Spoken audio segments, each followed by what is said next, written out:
All right. This might go down as one of the most epic episodes of Inappropriate Earl ever. I'd like to first off give a shout out to my sponsor, my only sponsor, the great singer from Rat, Stephen Piercy, and his company, Mike Knuckles. For you tax cheating, unfunny comics out there, you want to look cool on stage while you're bombing, go on Twitter and buy a pair of Mike Knuckles. So they're so unique that people won't notice you're bombing till the second joke you tell. And I'd like to thank Stevie Rochelle from the great band Tough for providing the opening and closing music to Inappropriate Earl, the great Tough song Forever Yours. Should have been a big hit, but just came a little late to the party in the 80s. And I'd also like to thank the great Jim Philbin, Turtle from the North Shore. His episode that was dropped, as the kids say, is burning up the charts. John Philbin, follow him on Facebook. And that leads me to my guest today. We had probably what was one of the greatest Inappropriate Earl podcasts ever on Saturday. As we were watching the UFC, just vibing about L.A. comedy, the struggles, boxing. He even said the N-word 5 minutes in, which I'm hoping he'll do today just to get the room going. He's black, and trust me, when I post his picture up, he's black. And there was one problem with the podcast. About 58 minutes in, I looked over my left shoulder as I was sitting in my captain's chair and realized that I didn't press record. Yeah, that was a problem. So we're going to, as the great Rat, the great Stephen Piercy would say, this man came back for more.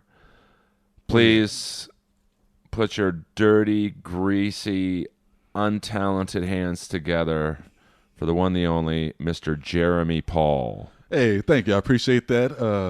Nigga. There you go. Personally, I would have liked you to say it a little slower because it sounded like you were saying the GGA ending. But well, no, I'll say. Just give us one free and clear. Free and clear. Nigger. All right. Well, you don't get that on the opening 2 minutes of a podcast. I'm going to have a hard time trying to figure out how to hashtag that. But the funny thing is, I never say the word usually. I never say it. I see no. What's an awful word? No, it's not that. It's just that I have better insults than nigger. Whoa! All right, let's not get too. I'd like for this episode to air. Sorry. I mean N-word. Yeah. N-word. But no, I just don't. There's words that I don't use usually because I'd rather call somebody a troglodyte than well, I don't know what the hell. That's way too deep for my fan base. So you know what my favorite word is actually? What? My favorite word of all time is blatherskite. And what is you listen?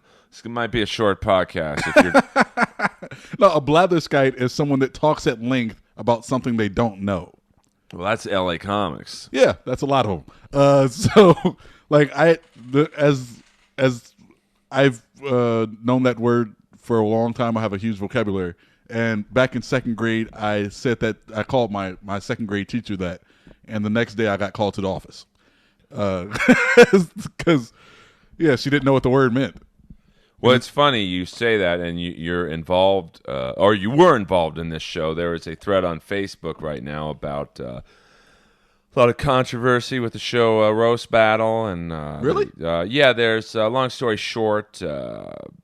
There's now a roast, but there's going to be a roast battle show in New York. Okay, and it's like blowing up on Facebook. People are chiming in because it's going to be, the show is Brian Moses and Earl Battles, right?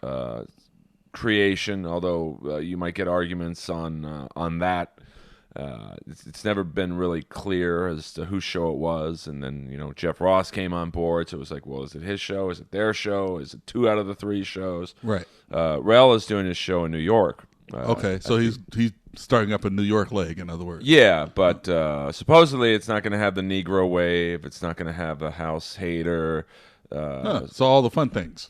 Well, I mean, you might look at it as that way, but I'm sure New York's a gritty vibe, so I'm sure they'll make it work. But there's a thread on Facebook where everyone's chiming in, and probably 80% of the people know nothing about what's actually going on. So it's like, So the uninformed riling up the uninformed. yeah, it's like, well, it's this person's show. Well, how do you know that? Oh, well, I heard that at the Belly Room. Oh, okay. Well, that makes it their show then, I guess. But you were on Roast Battle, and one of the legendary you caused. I mean, I would say in the history of Roast Battle, which I believe has been about 2 years, maybe a little less. Yeah, more or less. Because it kind of, how it started was Stephanie Simbari from Funny Girls. Okay. Show on Oxygen. She was doing an open mic there on Tuesday nights because they had nothing in the room. Right. And then it wasn't the best. Not because of Stephanie, but it just, wasn't doing well for whatever reason. I think a lot of the funnier comics had shows on Tuesday nights. Which is normal. So it was kind of a, clusterfuck. And then right. Brian Moses took it over. So I don't know if Roast Battle ever had an official start date. But, I thought it all started like the rap battle, the rap roast battles was first, then the roast battle happened. Well, from what you might be right. I mean, the show is so clouded in mystery. Yeah. By the way, we are recording, so I'm very happy about that. I'm so scared to leave. Well, you're afraid that if you walk more than 10 feet away, it'll yeah, just... like I might trip over a dog toy. I mean, my dog Lois says I think she set up booby traps on this podcast. So that could happen. Well, she's a cool dog, but my original belief is that the roast battle started when very soon after Moses took over the show. Yeah. I think Kenny Lyon, who's a legendary LA open micer. I shouldn't say open micer. I always hate that term. A new comic. Yeah. Unknown comic. Yeah. Well, shit, I'm an unknown comic. I mean... No, you have credits. Yeah. I've got one. And it's not this podcast. And Josh Martin, who's, I guess you could say, he's a Comedy Store employee, but he's a very funny comic. They almost got into a fight, and Moses said something to the effect of, why don't you guys battle? Right. And then it started. And that was the beginning. Yeah, and then each week, I think I came on about the second or third week, and let's just say, and I don't think anyone will argue this, that some of those early battles weren't that good. No, they were. I heard, I think the first battle I went to, because, I wanted to see what everybody was talking about. I think the first battle I went to was the Alex Hooper battle, like his battle with Jason Van Glass. I think that might have been the first that I went to. That was a pretty good battle, wasn't it? Yeah, that was a great battle. And I was like, okay, this is what this is? Well, it kind of, I think in the early days, and I wish Moses was here because, I'm guessing, because I still don't get told much about the show, even though I think I'm the second most tenured person on the show now. Likely. I mean, this show is like Whitesnake in the mid-'90s. A lot of people leave and come back, and you don't know who's in it and who's not. But, when I'm one of the holdovers on a show, it's a fucked up show. Right. But I think after a couple of those early bad battles, it was like, well, we got to start booking these, and we got to start like... Which is smart. Oh yeah, Moses get some. They have the early amateur rounds, and then they have the main event rounds, which they probably should have bigger headliners doing it. But they're promoting people that end up getting fucking shots at stage time now. Well, as it's hard. I think, especially now, and even like when you did it. It's hard to get funny people to want to do it because it's a lot of work. Yeah, It's not. There's only one guy who's amazing at it, George Perez. Yeah. Who doesn't really prepare. He just wings it. Right. Which is very hard, and he's a hard guy to go up against because he's not going to prepare. and so there's no real counters. Yeah. But here's the thing: like what he's doing is casing. You know what is that? Back home, like people call it the dozens out here, but what we call it back home in Illinois, we call it casing. Like if you're just insults, base insults, it's like the first thing that you see. That's what you're talking about in insulting. Like, man, that shirt is so tight, you can blah blah blah blah blah blah blah. So that's what he does. All he's doing is casing. Like, there's no, like, I could do that, but I didn't do that for my battle because, one, people wanted well-written jokes. Two, I didn't give enough of a shit to write well because I was working on my album. That was the most important thing to me. So, we talked about this, but I'll tell you. Yeah, we talked about it on the last podcast, but due to a technical glitch, and by technical glitch, I mean I didn't fucking hit record. I now know what I did wrong. What'd you do wrong? I was so excited to have a black man in my house. Come on, you've seen Bo Jackson before. Well, yeah, but he hasn't been in my house. Oh, okay. You might be, now that I think about it. I'm trying to think. Well, the first guest of Inappropriate Earl, the great porn star Jason Washington, he's black. Okay. You might, I literally might, you might be the second black person ever to be in my house. Well, I guess that's a good thing. You're depends slowly integrating your house. That's what you're saying. Well, see, my building has a no blacks policy after 7, so I we're can understand that. We're gonna have to wrap this podcast up. Yeah, black people dirty up the pool. So that's. Tell me about it. Unless they got shoe polish. I just hacked Don Rickles. Sorry about that, Don. But so on the what happened for my battle, which I'll get into because it needs to be said. Now, Leah Kajanian is who I went up against. Leah, very funny. Yeah, very funny girl. Very funny comic. She's done road. She's from Oklahoma. Like I can what I always said was I'm not going to battle somebody that I would have no respect for whatsoever. Like, it has to be somebody that I have a semblance of respect for. And I've seen her on stage. She's actually funny, and she gets real deep, like personal with her stand-up. So I was like, all right. And then she asked me to do it. Like, all right, fine, I'll do it for you. Right? So you guys are like an open mic. You guys know each other. Friends or acquaintances? Just casual acquaintances. Okay. Because Alex Hooper is a friend of mine, and he wrote me and was like, yeah, Leah wants to do the roast battle, and I know you don't mind doing it. Would you do it with her? I was like, sure, just hook us up. So me and her got together. We talked for a bit. I told her some stuff about me, and then I didn't ask her anything about her because I was like, I'll just find the stuff online. Don't worry about it. And then I couldn't find anything online about her because, like, she's an unknown. She, like myself, we're all fucking unknowns. So speak for yourself, man. I'm a star.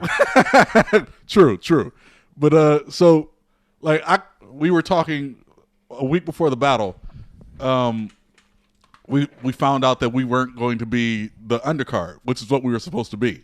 Which is 1 round each. Audience votes. That's all we're supposed to be. So with a week left, Moses emailed us both like, "Hey, do y'all mind being the headliners, the main event?" And she responded, "Yes, we'll do it." And I was like, "Oh, okay." I was only preparing 5 jokes for this. so she she wrote me was like, "Oh, that's okay, right?" I was like, "Yeah, it's fine. Don't worry about it." So about 3 days after that, Friday, it was a Friday, we were at Saber E Cultura. It's an open mic on Hollywood because I'm working out jokes, trying to get because I had a show that next week that I was going to record and put on the album, right? Right. So I'm not thinking anything about the roast battle.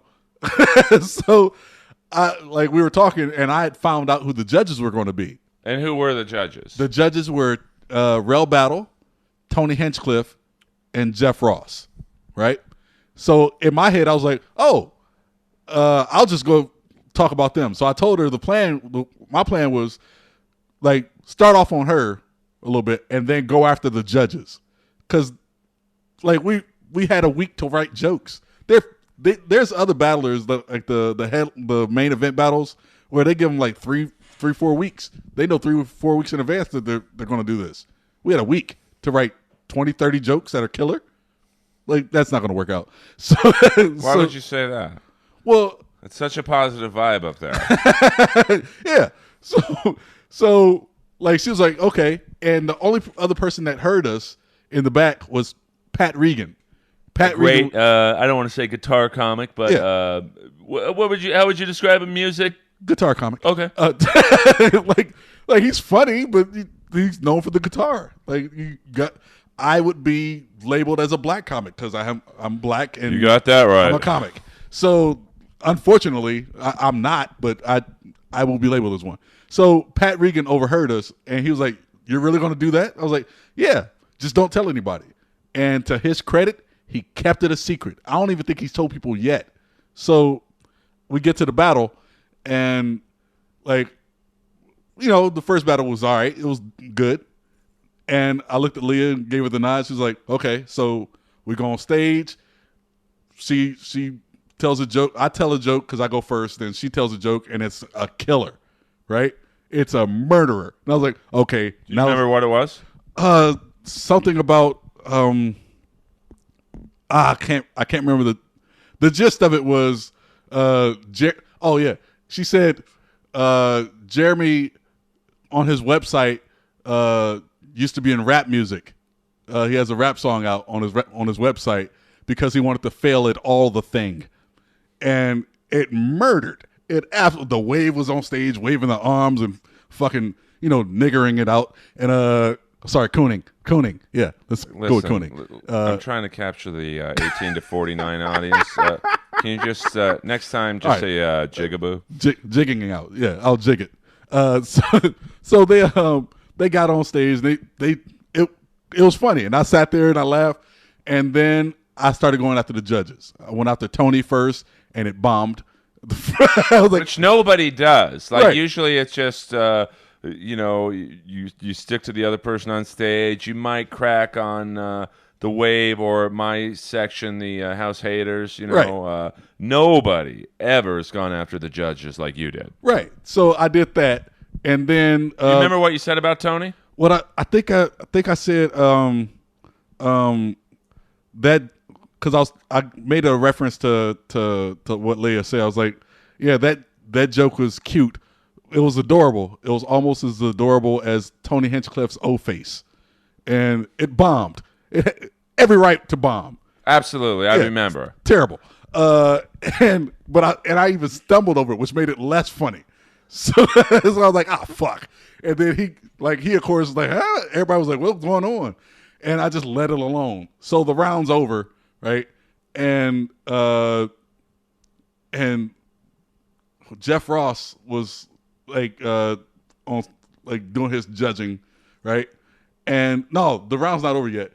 So Jeff Ross is launching into me, and he's insulting me, right? And so this is the only line I had prepared. The only line I had prepared was waiting for Jeff Ross because he insults everybody. He insults all the competitors. So I was ready for him, and anything he was going to say about me, I was ready. So what I said was, you have a lot to say for somebody that buys their jokes. And the crowd goes nuts. And you can see it in really? That's like the unspoken code. You don't say that. But I don't give a shit. It's not like he's helping my career. So I do that, and Jeff, I don't condone any of Jeremy's views. Right. It's a dirty thing. It was dirty. I know it was, but I knew it was going to be funny. But I think he appreciated it. Yeah. I think after the roast, he would look back and go, that's pretty funny. Right. We actually talked not that long after. We talked a couple of days later, and he understood what I was doing. He told me, he was like, I knew what you were doing. And then he said something that resonated. He was like, you got to remember, I voted for you all 3 rounds. And he did. He actually voted for me all 3 rounds. And let me just say this. The judging at some of these roast battles can be a bit pro wrestling-ish. Right. So I'm being the heel. But what made the battle legendary was Leslie Jones losing her shit because I insulted Jeff Ross. And Leslie, Yeah.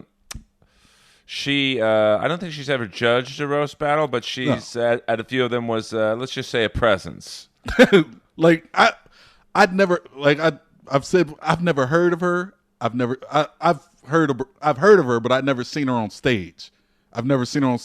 I don't own a TV, so I didn't know she was on SNL. I don't read the trades because I'm not an actor, so I didn't know she was. I don't know.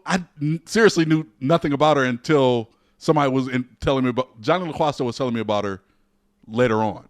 Well, Johnny LaQuasto, for those of you wondering who the hell is that, he's like the Harvey Levin of the comedy world. He's got his fingers in the air. He knows where the wind's blowing. Yeah, me and him have been friends for a long time. And Great guy. Yeah, he's a great dude. He's got me into wherever he goes, basically I go. I'm his shadow. You're a dark shadow for him. Yeah, I'm trying to be in his wings. Get on that TV show, man. So she loses her shit and she's screaming and hollering at me and yelling I'm not funny, and I'm trying to say stuff back, but she's loud and black. So there's nothing I could do, and yeah, all hell breaks loose. But selfishly, that really helped me. Probably, maybe the greatest applause I've ever gotten on a line when you guys started to really go after each other. I'm like, listen, they're attacking. Let them go. Nice. Well, I appreciate the racial laugh you got me. No, the all in all of me doing this, like after I got off stage, well, after the roast was over, and I had lost because I knew I was going to lose. I gave Leah a hug and I told her, like, basically, thanks for doing this for me. You remember what I was going to do, right? She's like, yeah, of course. I'll keep your secret. I'm fine. So a couple of days later, I come back to the store and everybody's somber about it. And apparently Leslie Jones had said some things. I don't care either way. But yeah, so me and Jeff talked. He went on stage. And he got off stage. It was a Thursday night, I think. He got off stage, and me and him talked, hashed it out, and basically he was like, "Yeah, I knew what you were doing. That's all." And I was like, "Thank you for knowing, because this could have went terrible. This could have really." I'm not afraid of anybody, but I don't want people thinking I'm fucking Andy Kaufman up there. You know what I mean? Well, but you also, I must say, before we get into other things, I thought you had the line of the night when Leslie was making her, let's just say, exit of the show, and she said, "I'm going to go get high." Yeah. You kind of got a big laugh, but right in the middle, at the height of that laugh, you said, "Yeah, go enjoy the rock." And I think because I was right by you on the stage, it was like, wow. That deserved better. Yeah, that's. I guess that's the breaks. I couldn't really say that. I couldn't wait for the laugh to die down and say it. I had to say it in the moment. And I don't think she heard it. And if she did, it would have been. I think she would have stormed back and take the mic, and you guys might have had an impromptu roast battle. Likely, I wouldn't have known anything about her. I wouldn't. Had I known that she was on Ghostbusters. And that she was going to be there, I would have had a bunch of. I would have called her Ernie Hudson. There's a resemblance. I would have had a bunch of stuff ready, but I didn't know anything about her. I love me some Ernie Hudson. That guy is like the Black Stallone. He doesn't turn down any movie. Plus, he's still acting, isn't he? Oh yeah, he was in. What was it? I saw him in something recently where he was like a Fox. He does TV movies. He'll do. I mean, that's a guy. He's pretty well known, but the stereotypical. I know that guy, but I don't know his name. Right. Black people know his name. We know his name because we know him as the other warden on Oz. And he was also the warden in the Substitute 2. Oh yeah, that's right. Has not with Tom Berenger, but with Treat Williams. That's right. So he's and he made me cry to this day. Really? I've cried at under 5 movies. Okay.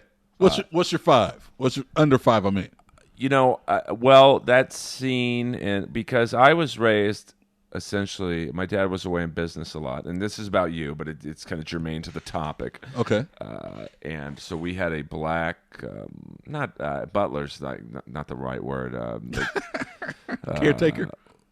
Caretaker, I guess you'd say. He did everything for us, Right. and he was basically my stepdad, even though my parents were happily married.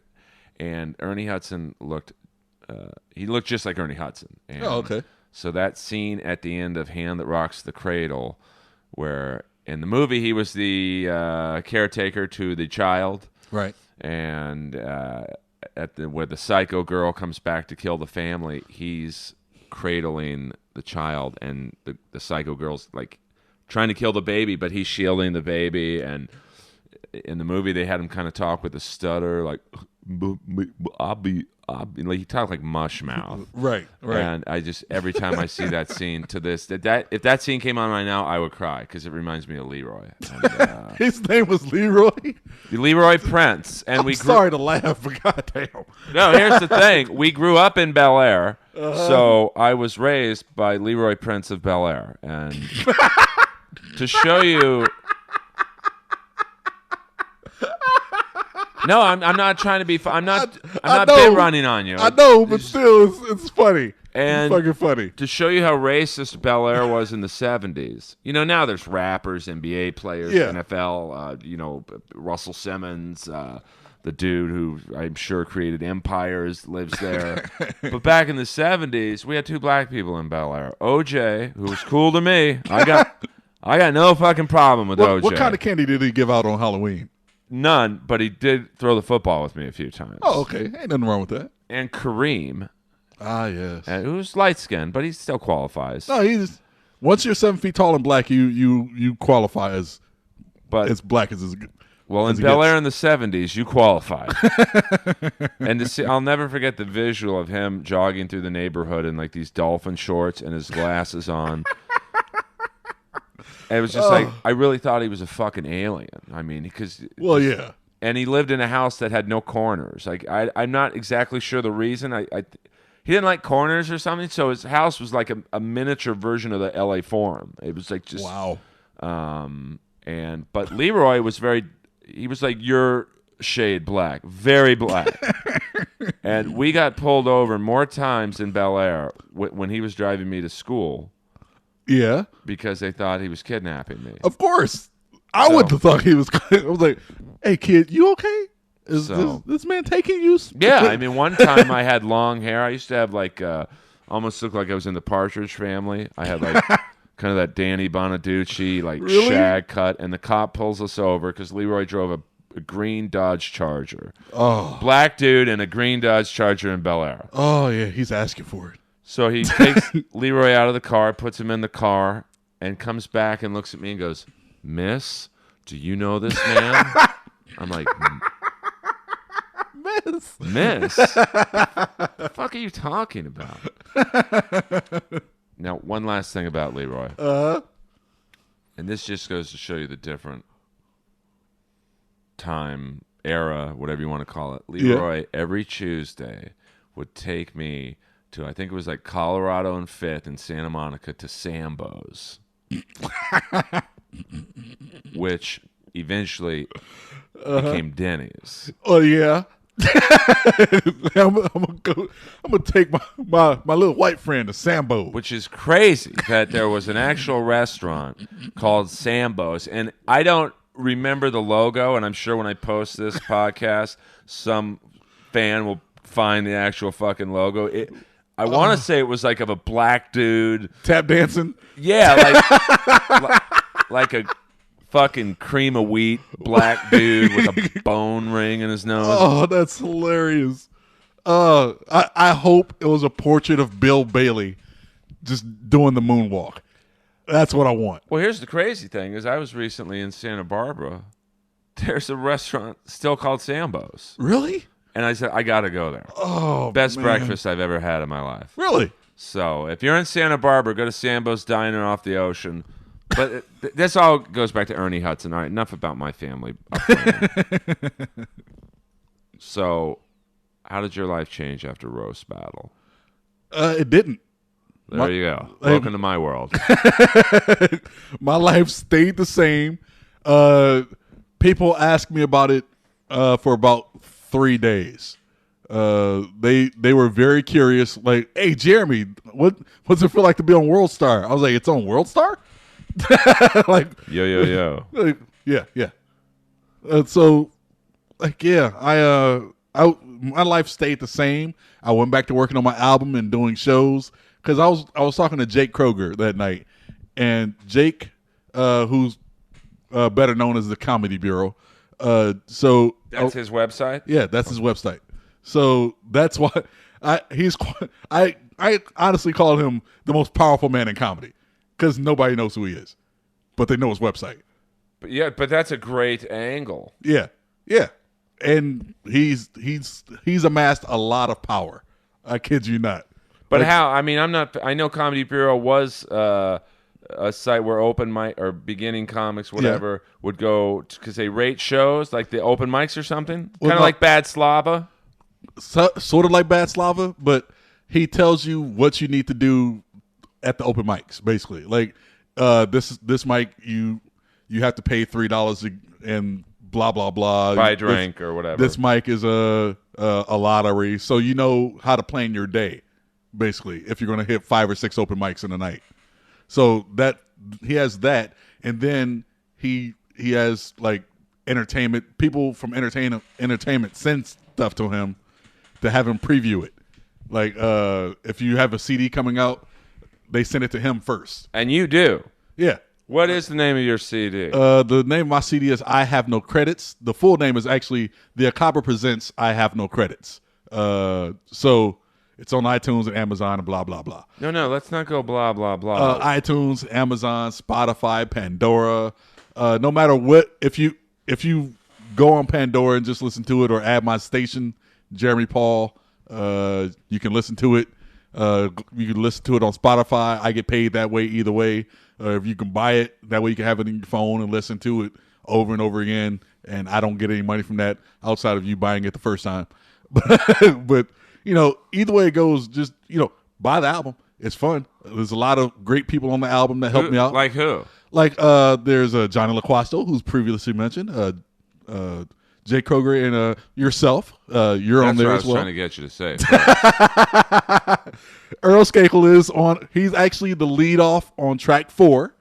It's very good because it's it's a mixture of comedy and music, but it's not musical comedy. That's what I was going for. Well, I think what was the? I remember you wanted the people to talk about their thoughts on LA comedy. What it was I wanted you to talk about the struggle of comedy. Okay. And so the track that you're on has, I believe, 6 or 7 people talking about their different struggles in comedy and how it relates to life. And it's people love. I haven't had a bad review of the album on any site yet. Even the people that bootleg my album in Russia. Like, I checked the Russian websites that are bootlegging my record. They're crediting other people for the songs, but they still review the record in a positive light. Like, well, everybody likes the album. I just needed to get it out there. But so what was I saying before I mentioned that? We're talking about Jay Kroger. Oh, so yeah, but yeah, he's amassed a lot of power over the last 4.5 years of doing the Comedy Bureau. And so me and him were talking, and he was after the roast battle, and he was mad at me because I didn't tell him what I was going to do. Because he went there to see me win the roast battle. Right. Because he knows I'm a good comic.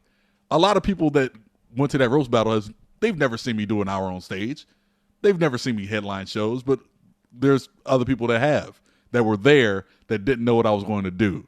So they were mad at me. People were honestly mad at me for basically throwing the roast battle. They're like, I came there to see you do jokes. I was like, yeah, but I made it memorable. Oh, that you did. I mean, yeah, and that's the entire point. You give the crowd the best entertainment possible. Do you want to hear me and her tell jokes to each other, or do you want to see somebody go after the judges and the judges actually go after people because these are the headliners. These are the people that people are supposed to know. They don't know us. They know them. Let them have some fun. And that's what I intended to do, and it worked. Oh, I mean, it's definitely over 100 roast battles, maybe probably around 150. Yeah. If you add up the individual undercards and whatnot, there's been hundreds. Yeah. Definitely a top 5 moment. Yeah. And that's what I want. That I didn't want to just be one of the Nobody remembers the battle that happened before ours. I don't. So that's what you want. You want to be the best show on a show. You want to be the best entertainers on the show, and we did that.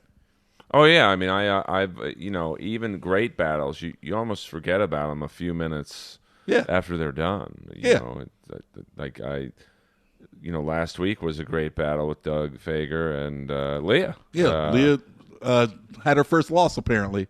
But I mean, I honestly think if you ask people this week who won last week's battle, some would say Leah. Like, right? They weren't even listening when it was announced who the winner was. Exactly. Great battle. Let's go down to the patio and get some pussy. Right. Let's fuck some female comics. Let's try to get some new female comics to believe that we're producers. Let's. Well, I used to do that. I mean, I used to be. I heard the rumors of Earl Skakel back when I was just doing Long Beach shows. Oh, really? That I was a ladies' man? Yeah. Well, I used to hear about you all the time, man.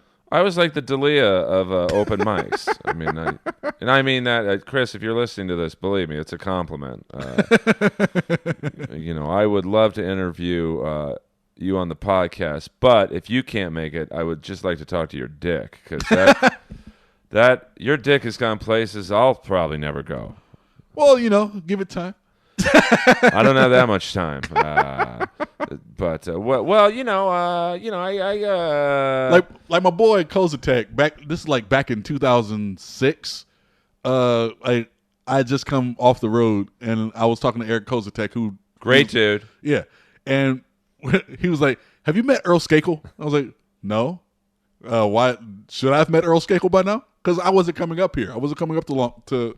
I was doing like the Orange County scene, which is probably a better scene. Like for open mics, I was just doing the Orange County scene, and then I go out and do road shows because I would come up here and I would do Marvin Mary's. Because I did that once or twice. Yeah, but I liked going up repeatedly. I didn't want to have to pay $5 and just go up once. I wanted to go up repeatedly, and Bino didn't charge you. He just let you go up. You didn't have to buy a bottle of water. Well, I don't think Bino had a good business sense. No, he didn't. But he's a nice guy. He's actually on my Facebook still, and he's still acting. So it is what it is. But like, I would go up to Marvin Mary's, do that open mic with like Ty Rivera was there. Who else? Sean Green. A lot of comics there, still road comics. We would all go to Marvin Mary's. I'm still friends with all these cats. Oh yeah, great guys. So, but I would stay in Orange County, and Kozatek was like, "Dude, you need to meet Earl Skakel. You two get as bald of as much pussy as humanly possible." Like, well, I mean, I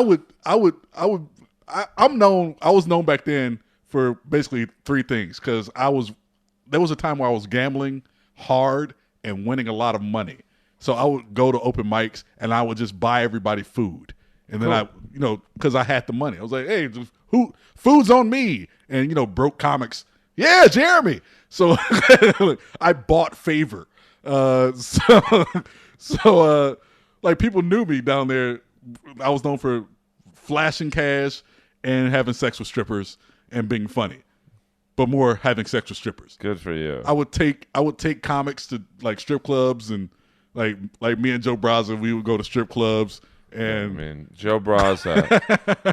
Let me tell you something about Joe Braza. If it was raining pussy, that guy would get hit in the head with a dick.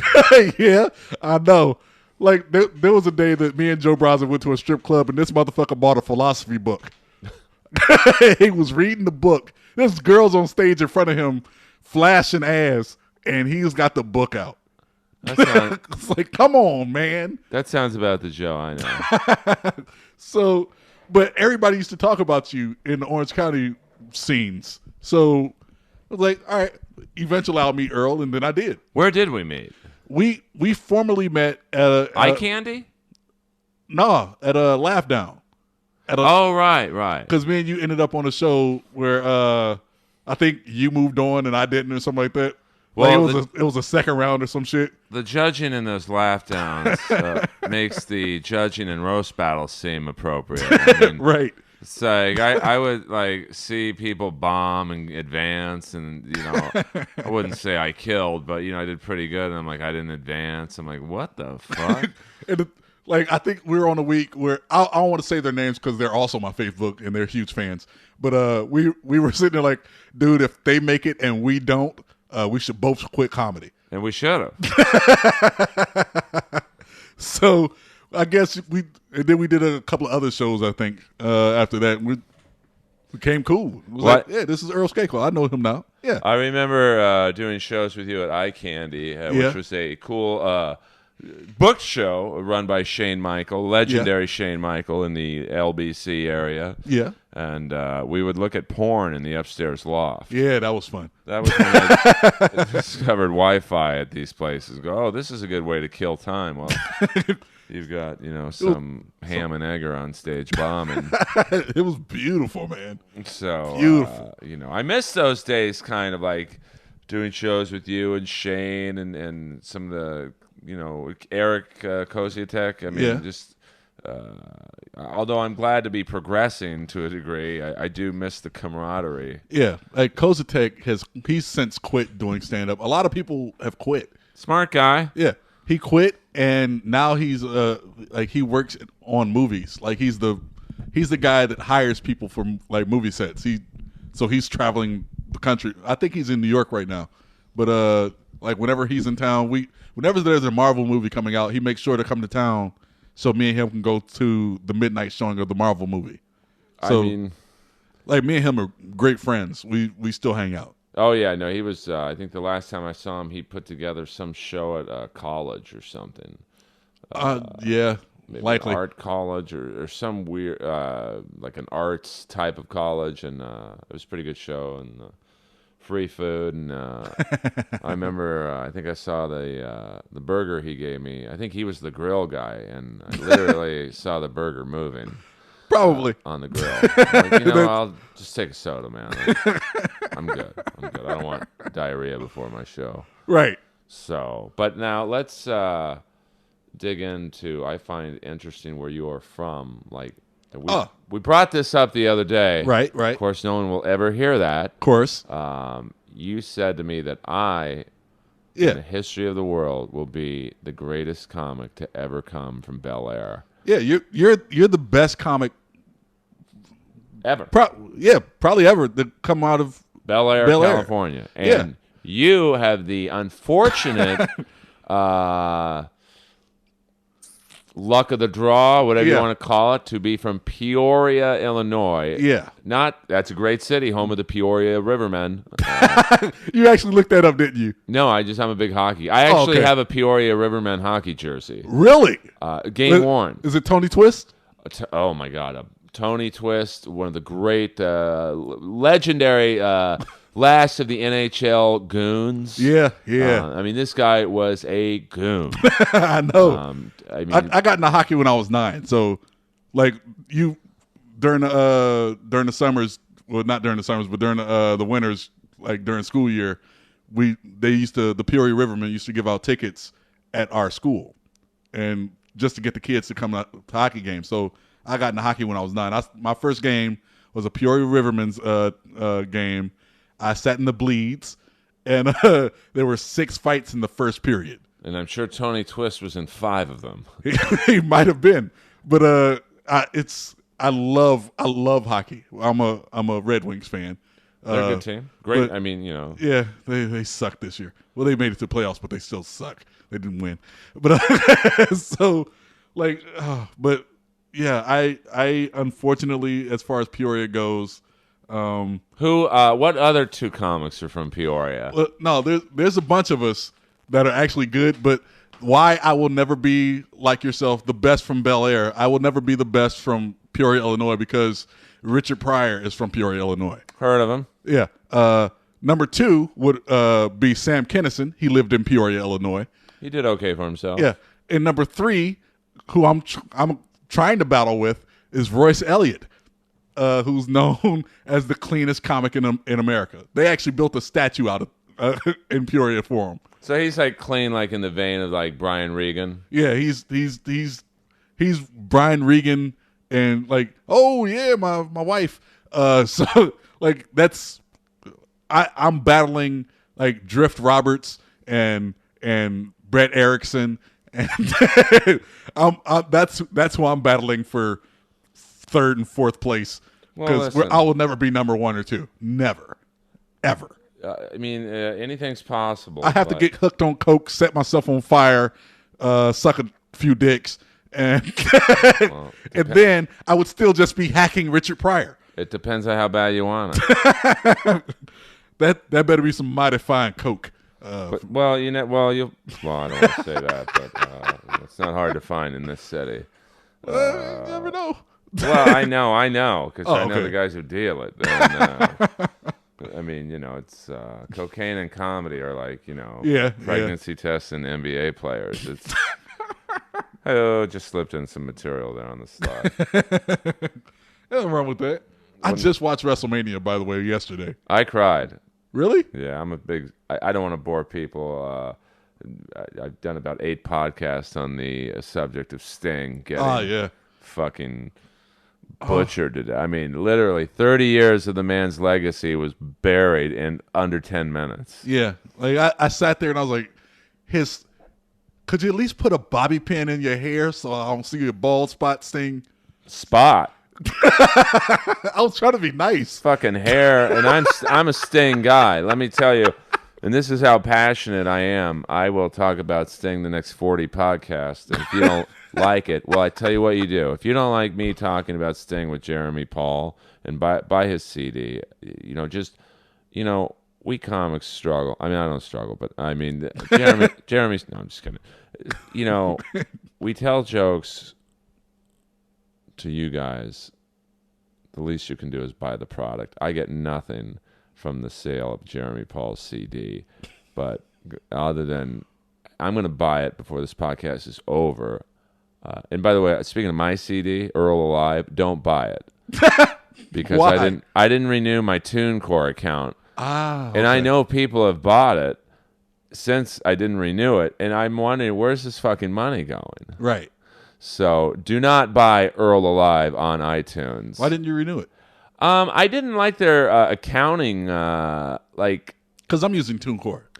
Well, and maybe I misunderstand it, but you literally wouldn't get a check. Like if you sold, 10 CDs in January, you wouldn't get the money till like late March. Oh yeah, the 2-month layover. And then for accurate, like SoundCloud is great for this podcast because I released the Turtle episode today, and I can go on. And it's 100 listens. You get real time stats. I didn't like. It's like, well, I want to know how my CD is doing, and I have to wait 2 months to figure out how many I sold. And well, the way I've been checking it is I've been checking the sales charts, like the charts itself. Like the CD went from it opened on Amazon at 35, then it went up to number 4 on the comedy charts, and it went to number 15 on the R&B charts on Amazon. So I was like, okay, it's selling a lot. It can't just be selling 4 copies because I was ahead of Kevin Hart. So I was like, all right, well, I'm doing well. It's selling a lot. So because you did some, I like your guerrilla marketing where you went on Fiverr. Yeah. No, I went because of you. I bought 2 things off of Fiverr. I'm not sure if they're really working, but Fiverr is a site where you can literally pay anyone anything, or to do anything for $5. Yeah. And they can make a video, plug in your Facebook. Yep. Have you requested a gig yet? Like a comedy gig? No, you can request, like, you can offer your, what you can specify what it is that you want, like in a requested gig portion, and then people will bid on the gig. They're like, well, I can do this much for you for $5 or $10 or $20, and that way you get a specific thing like to what you want. Right. No, I get it. I haven't done that. I'm lazy in that regard. I was like, oh, this guy will. I think the second guy I think I gave him $10. This was something. You can add extras if you want. He said he had 7. I don't get a piece of Fiverr, by the way. I don't. Oh, I don't either. I just want to specify that. I don't get a piece of my own fucking comedy album. Someone from TuneCore is making money from it. I think all you have to do is renew it, and then you'll get your money. Well, it's like with SAG. I've been a member of SAG for 1988. I booked my first 2 commercials ever. Okay. So I thought, and I had to join because I did a United Airlines commercial with Mike Singletary. Oh, it's a great commercial, man. Bear down. So I gotta look for that now. It's probably basically the commercial was they were showing the advances in air travel or in travel in general, and the first part of the commercial is me and a bunch of other dudes being sweaty, greasy football players from the 20s on the train. Oh, so y'all were in the leather helmets? Yeah. Y'all were leather heads? Oh, it's great. Oh, that's awesome. Then, they cut Mike Singletary in first class on a United Airlines plane, and so I had to join SAG, and then I thought, wow, I got my first 2 auditions ever, national commercials, which is pretty unheard of. Yeah. And this business is easy. And I literally didn't not book anything, but I didn't get a call back for 15 years. Wow. So I stopped paying my dues, and then wow. Long story short, I found out that much like you're saying about TuneCore, it's I've got $10,000 in the SAG account from the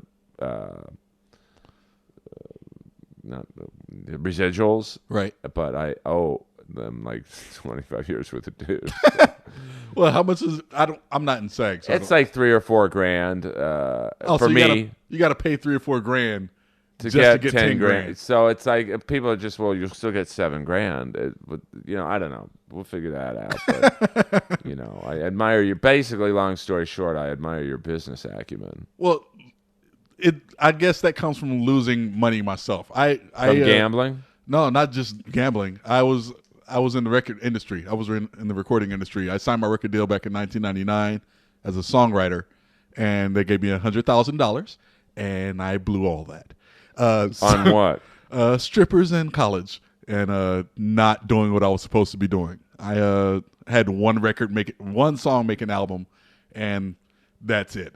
So actually, the fun part about me doing this album is that I can actually complete my album deal. I was supposed to make 8 songs, make an album. So me making my own album, that's 14 tracks. So I've more than completed my deal now by releasing my own album. Good for you. So, Windswept Publishing, BMG Chrysalis. Chrysalis Records. Yeah. A lot of people don't know this. I always try and weave different genres of music. Nothing wrong with that. Vinnie Vincent Invasion. First 2 records were on Chrysalis Records. Oh, nice. I think Vinnie Vincent, the first album, was the highest selling debut ever. And then he lost his record deal. But I mean, Vinnie Vincent got kicked out of the Vinnie Vincent Invasion. So how did you get kicked out of your own band? Well, he was legendary 80s guitar player. Was in Kiss 3 times. Got kicked out of Kiss 3 times in 2 years. God damn. But he was so talented, especially for that genre of music, and he's a very good songwriter, that they just kept bringing him back. They're like, yeah, fuck it, we deal. And then finally they kicked him out. He forms the Vinnie Vincent Invasion. And literally after 2 years later, the other 3 guys kick him out of his band. And they formed Slaughter. So that sucks. And a shout out to Chrysalis Records for helping Billy Idol through the lean years.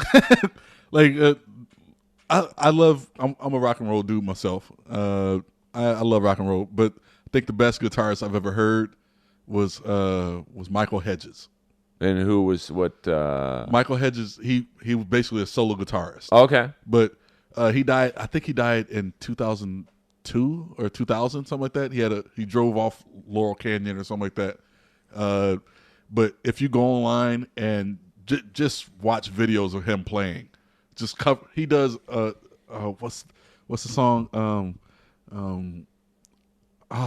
The she drives me crazy. He does that. Fine Young Cannibals. Yeah, he does that on guitar, right? Okay. And he plays he plays all of it on guitar, and it's fucking majestic. And it's beautiful.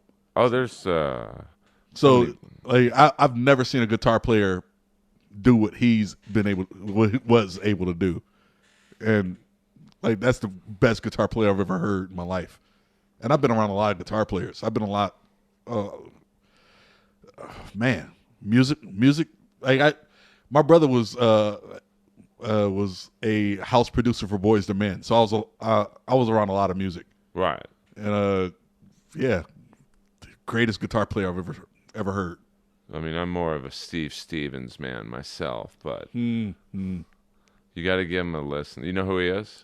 I've heard the name, but like Milton. Milton is a dude that music. He hit me to a lot of guitar. He actually hit me to Michael Hedges and made me listen to it because I was talking to him about Khaki King.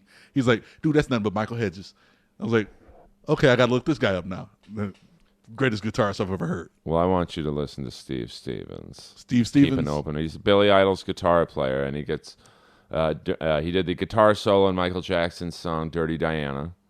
He did that? Yeah, he did that. So he's very, and he gets a lot of those '80s guys don't get the credit they deserve because of how they looked. You know, like if you look at Steve Stevens even today, he looks like a New Jersey Shore housewife.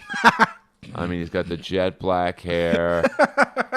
Jersey Shore housewife. No, he really does. I mean, it looks like that girl Teresa, that girl who went to jail from the Real Housewives of I think Jersey or something, and she was on The Apprentice.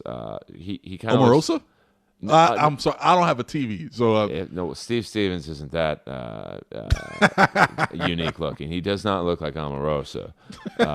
But if you know, like he put out a flamenco album called Flamenco a Go Go, and every person I've turned this album on to, I said, listen, whatever you do, just go on iTunes, listen, go on YouTube, and just listen to the audio files. Don't look at a picture of how he looks. Just listen to the playing. And I mean, like if you can close your eyes and listen. He's to amazing. And there's so many guitar players like that. Yeah. You know, and drummers and bass players. You know, and yeah. My brother was a bass player, so like he's. I've heard a lot of bassists in my time, like the basketball player Waylon Jennings. Like Waylon Jennings, not Waylon Jennings. Earl Haggard? Wayman Tisdale. Tisdale. I was like, great basketball player. Great basketball player, but an even better bassist. Like have you heard of? I have actually. Like, his blues. He does primarily blues, right? Yeah. He died a few years back, but yeah, he's fucking phenomenal. But I would say my brother was probably one of the top three. Bassists tend to die very quick. Except for Gene Simmons. He'll live forever. Yeah, probably. He'll get a blood transfusion or something. You want to go see a great bass solo? Go on YouTube and look up the Gene Simmons bass solo from the Animalize tour, 1984. It's like he has 10 broken fingers. Is he that bad? Here's the thing about Gene Simmons. He could be, or could have been, or he still could be, I guess, an amazing bass player because you can tell he has respect for the music. Right. But he kind of sold out and was like got too into the pussy and the money, and that who's to fault him? But right. I think he had the potential to be maybe not John Entwistle of the Who, but it's well known that in the 80s at least he didn't play too much bass on the Kiss albums. Actually, okay. A black dude did.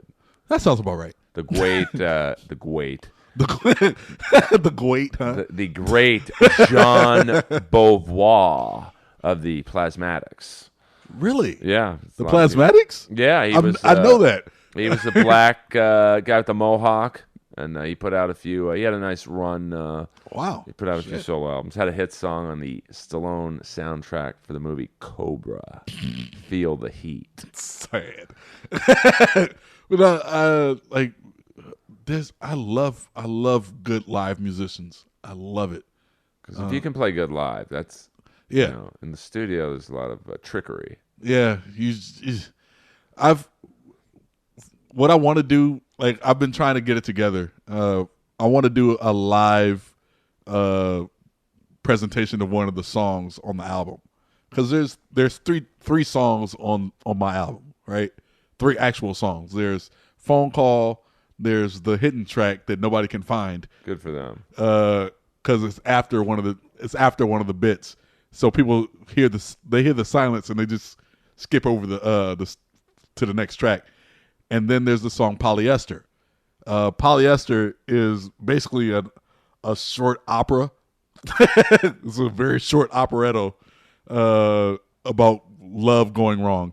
And I want to do a live presentation of that with me singing, a dude and a chick acting it out. I want them to improv whatever's going on in the song.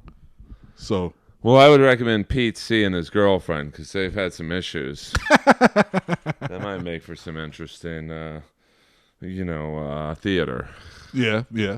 Now, I know you have a gig tonight at the Comedy Store, so okay. Yeah. But, big gig. It's all people will be there. It's all about the illusion. So I'm on. I got a couple questions for you before we wrap this up. You're an interesting dude. That's for sure. We didn't even get into the boxing and whatnot. Well, we will. Next time. No, we can't. Are you in a hurry? Well, how much time? How much time do you have? I know 6 minutes. No, I don't know what time. Oh, you have to be out of there. Okay, we got 25 minutes then. Okay. So we'll. I don't want to end. This is great stuff. Yeah. We got now. You are a boxer yourself. Yeah, I'm a former boxer. I was a member of the River City Athletic Club in Peoria, Illinois. I boxed for about 2 years and amassed a 6-1 record, which they can't find apparently. Everybody from my hometown remembers the first fight that I lost,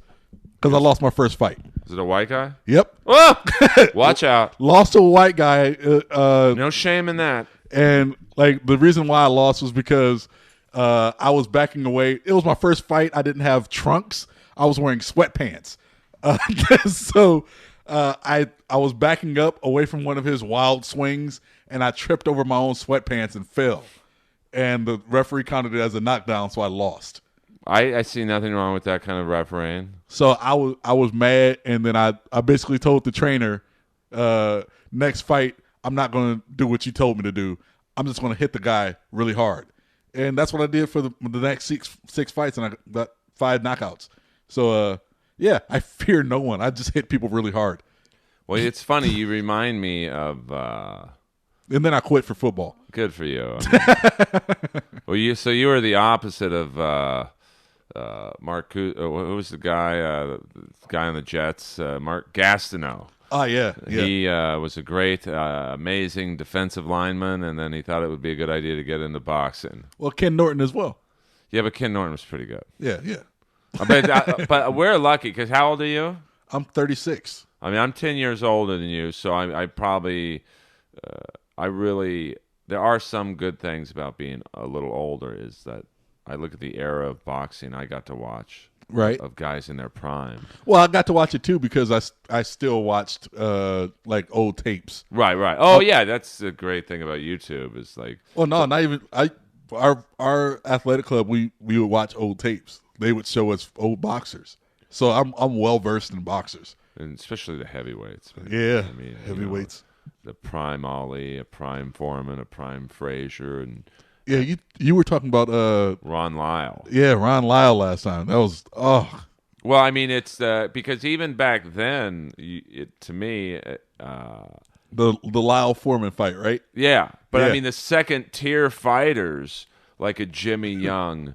A Ron Lyle, an Ernie Cooney. Shavers, Cooney to a degree, Ken Norton. Yeah. Although you might say Norton was in the Ali Frazier Foreman category, but we were talking about so many people think that Hearns Hagler is the greatest 3-round fight ever. Which is a good fight. Oh, absolutely. Really good fight. But to me, I was trying to turn you on to this fight that I saw. It's a 4.5-round fight with Ron Lyle and George Foreman, where even if you don't like boxing, even if you have no interest in boxing, this will turn you into boxing because it's a prime George Foreman, and I don't know if I would say a prime Ron Lyle because he literally had just gotten out of prison, 7.5 years. But it's like you're watching a video game of Mortal Kombat. Nice. They both knocked each other down several times, and this is, George Foreman was virtually back then unknockable out. That's probably not a word. Undefeatable. He's a fucking tough dude to put on the canvas, and Ron Lyle did it like twice. And I think Ron Lyle has the best quote, and he's since departed Earth. He had one of the best sports quotes ever. When George Foreman had the quote where he said, "Ron Lyle hits you so hard you don't hurt," which is beautiful. Yeah, I mean, and it was just the atmosphere. If you go on YouTube and just search Ron Lyle, George Foreman. It's in Vegas. I think it's Caesar's Palace. People smoking ringside. Howard Cosell is, this is the greatest fight ever. and just both guys, no defense, just throwing punches. Massive looping right hands by Lyle that, were thrown from the parking lot. Foreman hitting Lyle. And it's just, you hurt watching these guys fight. And that's the kind of fights that I like. People say that, like you said, Hearns Hagler. They say the Arturo Gatti, Mickey Ward fights, which were epic. They were epic, but I think Ward was hurt for the second one, so it's not really fair. And wasn't there controversy that one of them stuffed their gloves with not cement but plaster of Paris or something? Yeah, which I guess is cement. It hardens. Yeah, it hardens. They were saying that Ward does that. But he didn't have to. He was fucking a drunken Irishman fighting out there. I think there's a documentary on it. No, the movie, The Fighter, came out. Okay, and that was basically Mickey Ward and his brother, who apparently had fought. I didn't even like that movie sprung some shit on me. I didn't know that his older brothers fought Sugar Ray Leonard. I didn't know that. Yeah, apparently he knocked Sugar Ray Leonard down, and they got a standing 8 count, and that was his high moment in his life, apparently, in the movie. So yeah, I was like, all right, Mickey Ward. Didn't know that going in. Good job, Mark Wahlberg. Because I'm a big Mark Wahlberg fan just for his 80s metal movie Rockstar. That was just. That really, if you are a fan of 80s metal, Rockstar just nails it. Rockstar. Because it's kind of a true story. It's based on Judas Priest picking their replacement singer from a tribute band. I remember the movie. I was like, dude, this is the saddest fucking movie I've ever seen. But it's really sad if you realize that that's how it was. Well, yeah, like we could just pick another singer. Yeah, they didn't Journey. Journey? Same thing. They got a Filipino dude. They saw on YouTube. Yeah, all right, I guess that still happens. I think Boston did the same thing. And if you know anything about Boston, Brad Delp, to me, had the greatest classic rock voice of all time. You'd love to see any American Idol or Voice winner try and hit his high notes on More Than a Feeling. They'd probably shit their pants. Yeah, like Temptations did it too. Yeah. The Temptations formed 2 different bands from the backup singers. Yeah, I mean, that's how good they were. Yeah, the backup singers like, you know what? We'll get some new lead singers. We'll just do dance moves, and we'll have our own Temptations. So, there was a dude that was a bassist for the Temptations who claimed to be the 6th Temptation. I think I did a show with him. In Lemire Park, right? Yeah, it's like, he was like, I want the Temptations. Like, you were the bass player. I'm all about fudging your credits. Believe me on that one. I mean, I've had some shows that made, made me seem like I was the second coming of Russell Peters. I mean, there was more fudge on some of my credits than a chocolate factory. Even in my acting resume, when I was dumb enough to try to do this, on my first acting resume, I put I was in Star Wars. I literally, and one of the casting directors called me out on it. She's like, well, you would have been 77. You would have been 9 years old. She just said you were an Ewok. I told her I was a stormtrooper. Nice. So, suck it. And I got the gig. So nice. See, I think Matt Champagne took over all your possible credits. I wish, man. Matt Champagne, one of the most in-demand commercial actors on earth. It's a lot of work, but he's a good dude. So I don't. We were just talking. Me and him were just talking the other day. Actually, funny enough, when I left here, I thought the game that I was going to see was on that Saturday.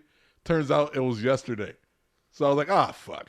So I just went and hung out at a show, and I bought them donuts. And then Matt Champagne showed up. He was on the show. I was like, so me and him were talking about gambling and whatnot because Champagne gambles. I did not know that. Yeah, he plays poker. Oh, I bet he does. He's terrible. So me and him were talking about gambling and whatnot. So yeah, I think he took all your gigs for like the last 20 years. Yeah, I mean, he's I think he's in a Progressive commercial. He's AT&T. Yeah, he makes, but he's such a nice guy. Yeah, good guy. All right, so I see. There's you said your questions, right? A lot of interesting questions. Okay. When I first knew I wanted to do, not necessarily stand-up, but be in the entertainment business, it was the 4th grade play where I played the milkman. Okay. And I got probably my biggest applause to this day. Just one line. Mm-hmm. This girl who I later ended up dating in high school, she's like, Earl, do you want some cookies? Or no, she called me Mr. Milkman. And I said, yeah, sure, why not? And it got a huge laugh. What was your moment like that said, I want to make people laugh or I want to get in front of people? Funny enough, back in 1984. Oh, great year. Van Halen album came out. Yeah, it was before my birthday, and Martin Luther King Park in Peoria, Illinois. Watch out. They used to have a day camp there, and during the summers. So I would go to day camp, and they had breakdancing competitions. What? So I placed, I think, 5th in a breakdancing competition, and I was like, yeah, I want to do this. And then I went to school, kindergarten, because I started a year late, and was in kindergarten, and they had a talent show, and I was like, I want to break dance. I'm gonna have to bring some cardboard in to break dance. And my teacher said no, because I got bused to school, by the way. So I got bused from the projects to a mostly white school full of white people, just white kids all over the place. Well, for the record, I'm against integrate. Oh, I'm sorry, my bad. Sorry, I thought I was doing my roast battle character. So I got bused to school. So the teacher was this old white lady, and I told her I wanted to break dance and I needed to bring cardboard in. She's like, "No, why don't you learn some jokes?" So I've told this story before, but never on microphone. Well, I'm humbled and honored. Yeah. So I go home and I tell my mom, like, Mom, they won't let me break dance. They said I have to learn some jokes. Could you buy me a joke book? So me and my mom went out and we bought a book called Soup with Quackers, which the lead joke was how the ducks like their soup with quackers. I of course hated those jokes, and then I watched some Fozzie Bear, and I was like, all right, that's how comedy is. So I went to my dad, and I said, Dad, I don't know any jokes. Could you tell me one? So he was like, okay, I'll tell you a joke. And I went to school the next day for the talent show, and I told the joke that my dad told me to tell, which was, keep in mind, everybody's parents but mine showed up. Like everybody's parents. 5th grade, kindergarten talent show. No, everybody's parents, except for mine. They showed up, white class, and I told the joke, which was, why did the girl squirrel chase the boy squirrel up the tree? Because she wanted to taste his nuts. And silence. Because you have a 6-year-old telling a dirty joke. And that's when I knew I wanted to do stand-up comedy. Well, you probably just got onto the finals of Last Comic Standing. That joke. Seriously, because I did what Fozzie Bear was doing. And I was like, I want to do this. This is what I wanted to do. So I've been doing it since I was 6. I've been doing stand-up since I was 6. I mean, I wish I started that early. Well, I'm still nowhere. I live in Hollywood. I got a record out. People in LA think, people in Peoria think I'm huge. Like people, I did some touring. I toured. I've worked the road, but I'm still an unknown. So that's when I wanted to do it. But I mean, to me, you've made it. The fact that you can say you live in Hollywood, you've come out here from Illinois. Yeah. You're still out here. I know a lot of people who, after the first year, yeah, they I don't want to say quit, but they can't do it anymore because they can't afford it. Can't afford it. I mean, it's very, L.A., Hollywood, West Hollywood's, very, very expensive, and a lot of comedy gigs when you're at our level don't pay. Right. I do a lot of the $50 shows. Well, hold on, let me rephrase that. I don't do a lot of the $50 shows that you get paid under the table for. Well, yeah, I mean, but even those, not at all. Not at all. You have to travel to. You're probably spending $25-$30 in gas, dinner, or any food or drink or whatever. Yeah. And at the end of the day, at $50 gigs, you're breaking even. Yeah, it's tough, man. But you have to pile them all together in one night, basically. Yeah. I mean, go to different shows, and even the road's even worse. That's why you have to have merch. Yeah. Oh yeah. Yeah, you have to. And I have what merch do you have right now? T-shirts. I got T-shirts, sweatshirts, hoodies, and now the CDs. So, I'm merched out and ready. I don't have the keychains that everybody like. A lot of road comics in the Midwest have keychains. There was a comic called Chinaman. I don't know if he still works the road or not, but he was a Midwest headliner. He would sell dream catchers. But he have dream catchers with a condom on it, and that was his bit. You have there's a former cop turned comic named Mike Armstrong, Midwest headliner, who he would sell like shot glasses and whatnot, which is just hilarious. He was a clean comic, but I worked with him as well. But yeah, you have to have merch if you're a road comic. You can't just go out expecting the money to come. Especially if you're featuring. Yeah, featuring or headlining. You have no choice. So you end up doing a triple somewhere. Triple runs, for those of you he's the most awful human being on earth. Totally takes advantage of younger comics desperate to do the road. I mean, everyone. I think there's even a documentary called Tribble Run, and I remember I did one, and the contract he put up was so poorly written, and wrong dates, wrong addresses. Was it on a napkin? Well, no, it was a contract, and okay. The greatest thing in. Was it was like a 3-week run. Okay. 3 days before the first week starts, he cancels the first week. And I had fucking canceled a pretty well-paying gig in town. I was supposed to MC the media tent of a Kiss FM concert. So, I'll be. And so then 2 weeks in, 14 days on the road, 6 shows. And after the first day, I go to the hotel, and they're like, "Oh, well, your hotel's not paid for till tomorrow." Oh, that's what are you talking about? So I call him. He's like, "Oh, yeah, man. You're only covered on the hotel for the night of the show." Oh, that's. I'm like, well, Dave, how the fuck? What am I supposed to do the 8 days there aren't a show on? So he calls up the other guy who was co-booking this awful run with it. He's like, "Oh, well, I swear to God, this is the advice they gave me. Well, here's what you do. You can either go to the lobby of the hotel and hang out, For a day? For a day. Or you go to a strip club, hang out, and then go. It's like, I'm coming home. And his only concern was, so I'm not getting my money? I'm like, I guess not, brother.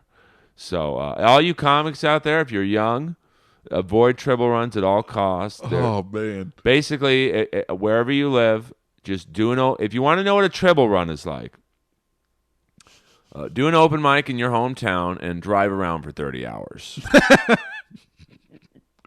Yeah, that sounds about right. So you've done one? No, Rosenberg does them. But, he's a glutton for punishment. Yeah. Like, he thinks that's doing the road. And, Yeah. But some, it's a perfect business. Yeah. Like, because he's a crowd work dude. He, like, me and him talk. Like, whenever I have an in-state gig that I don't feel like driving to, I have Rosenberg open for me. Because, why not? He's not going to step on any of my jokes. I got to get you on one of these shows that I do. Yeah, I definitely won't step on your jokes. But, like, I don't think unless you're doing jokes about Bon Jovi. No, I don't have any. I don't have an hour on Bon Jovi. No, I do. That's I got an hour on Rat, Bon Jovi, not combined. I have an hour on each. Come on. So if you '80s metal club bookers want Daddy in your room, I probably won't do the gig, but just tweet me and we'll figure it out. But I mean, I support that. What's the word? So have you done a triple run where it just? I once did a show. I tell this story all the time. I once did a show in El Paso, Texas, back in like 2003 or 2004, one of those years, 2003, 2002, something like that. I did a show in El Paso, Texas, and I ended up fighting a dude in the parking lot. Why? Because he was heckling me, and like it wasn't even. It was at a bar. It was a fucking bar, and he was heckling, and he said something about my mom, to which I responded with, "I hope your daughter gets raped tonight." That might be a good line to start off a fist fight in a parking lot. So he was like, "You want to go outside?" And again, I'm a former boxer. You don't challenge any former boxer to a fight, especially when you're drunk. So I was like, "Sure." I walked off stage and walked outside, and him and his two or three friends, they walked outside with him. And I hit that guy 4 times and he fell. And I walked back in. And the owner of the bar was like, "Yeah, I called the cops. You got to go." And I was like, shit. So I hightailed it to the Greyhound station and went back to Illinois. That was probably the worst road gig I've ever had. It's funny. You remind me of another, visually, of course, very much of one of my favorite boxers from the 80s, the since departed, the late, great Michael Dokes. Michael Dokes? You look just like him. Oh, dude. Hold on. He fought he was I think he fought like Larry Holmes. Yeah. And, he was a champion at one point, but that was like, it's kind of Didn't like, he lose to Berbick or something like that? Trevor Berbick, the Bohemian assassin who I think was the last guy to beat Ali, if I'm not mistaken. He might I think he was. I think Dokes lost to Berbick or something like that. Well, I mean, there's a great YouTube clip of him where he's so shit-faced, and he's like I think he had lost. The referee stopped, and you could tell the announcer's kind of goading him on. He's like, "Do you think you could have continued, Mr. Dokes?" And he's like, literally so punch drunk. He's like, "Yeah, man, yeah." Which was my only, and I know we got 3 minutes because you have to go to your show, but. Okay. It reminds me of when I went to see, who was it? Lennox Lewis and Klitschko at the Staples Center. And great seats, basically the 50-yard line for a boxing, high up in the Klitschko. Klitschko fought Lennox Lewis at Staples Center. Might have been the first year Staples Center was open. And great fight, but most memorable is Leon Spinks sat right next to me and looks at me and goes, "Hey, brother, what arena are we in?" And I'm like... Hold on, wait. Was this for the movie Play It to the Bone? No, this is a real fight.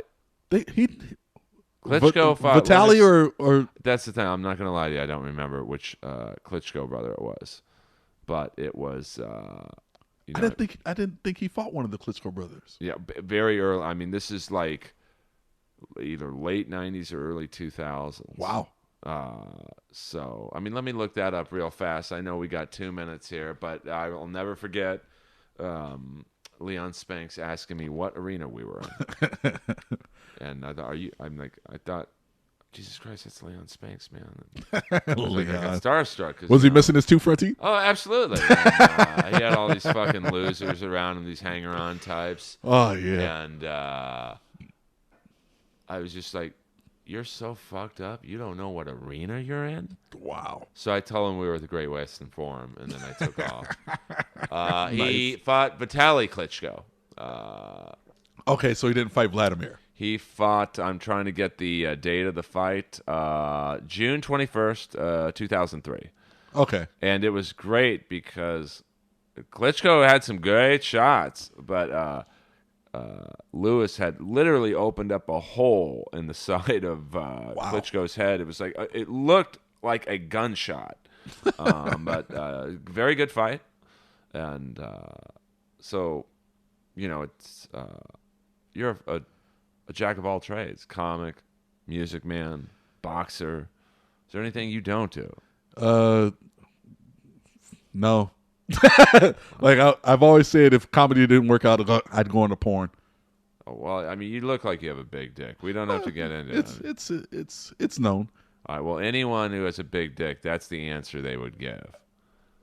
Because if you don't have a big dick and you're trying to fake it, you oversell it. Like, like I got a big dick for a white guy. I mean, I'll just direct people to my dick pic, and I've heard the legend of Earl. I mean, it's probably not in your league or Jamar Neighbors, but for a white, I've seen Jamar Neighbors. His is bigger than mine.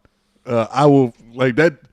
If the pictures that he takes aren't fucking angled and they're just what they are, that dude, he's swinging to his knees. I'm like, God damn, really? Well, I finished third behind you guys, but that's a welcome group to. If you're gonna finish third, that's a good third behind you guys is bigger than most people. Right. But right. So where can people? By the way, we haven't been recording this whole time. No, just kidding. This is fully recorded. This is the part where I know on Twitter you are at Jeremy Paul Says. And you can get your album on iTunes, Amazon, Google Play, Spotify, Pandora, anywhere that they sell albums, you can buy it. And what is your website again? Kabelion.com, Kabelion, or you can go to akaba.com and they'll just redirect you, akaaba.com. And this comes from the heart, man. You're one of my good friends in comedy. You're one same. I feel the same, man. You're one of the few. I know we joke around a lot and all that, but you're one of the few people. If I quit comedy tomorrow, I would talk to. Thanks, I appreciate that. And just so please, guys. I know I at the end of every episode say, "Hey, follow this guy, support this girl." But buy his album. It's really good, and it's just a labor of love for him to get it out in stores and online. And he does it. We do it. Rowdy Piper puts out his shirts. Stephen Piercy his albums. Turtle from North Shore. John Philbin the movies, because we want to get love from the fans. Yeah. I mean, at the end of the day, we don't do what we do, unless you guys buy the product and support us, and that helps us give you guys better product the next time and whatnot. So Jeremy Paul Says on Twitter and his websites. Just follow him on Facebook too. Just Jeremy Paul. You can go, Jeremy Paul. Also, I'd like to state that if I sell enough copies of this album, I have two projects in mind that I'm going to do. It's either going to be my next comedy album, stand up, or I'm going to make the most controversial comedy album known to man. Called the Slave Song Trio. Well, I'd like to be involved in that. I can. You could be. Trust me. It's gonna burn all kinds of bridges, and I love that. Well, I could probably help co-write that song. Of course, I'll do it under a pseudonym. Yeah. A lot of people have said the same thing that I've asked about it. My name on this album will be Vic Mackey. It's Michael Chiklis' character from The Shield. Guys, this. In actuality, this was a 3-hour podcast, but the recorded version will be an hour and a half because of previously mentioned technical difficulties, which was really in all reality me hitting stop instead of the record button. If you're doing a podcast out there, if I can give you one advice before we sign off, you got to hit record first. This has been another fantastic episode of Inappropriate Earl. We are on iTunes and SoundCloud. Please leave a review, and don't buy the comedy album Earl Alive on iTunes. I get no money from it at the current moment, and it really is not that funny. So Jeremy Paul will be back for more. This is Inappropriate Earl with a fully recorded episode, and thank you guys for listening. Retweet and favorite and share it on Facebook. It helps the numbers, and the more numbers I get, the better guests I get, and the better podcast you get to listen to. So thank you very much. Earl Skakel on Twitter, Facebook, and Instagram. See ya.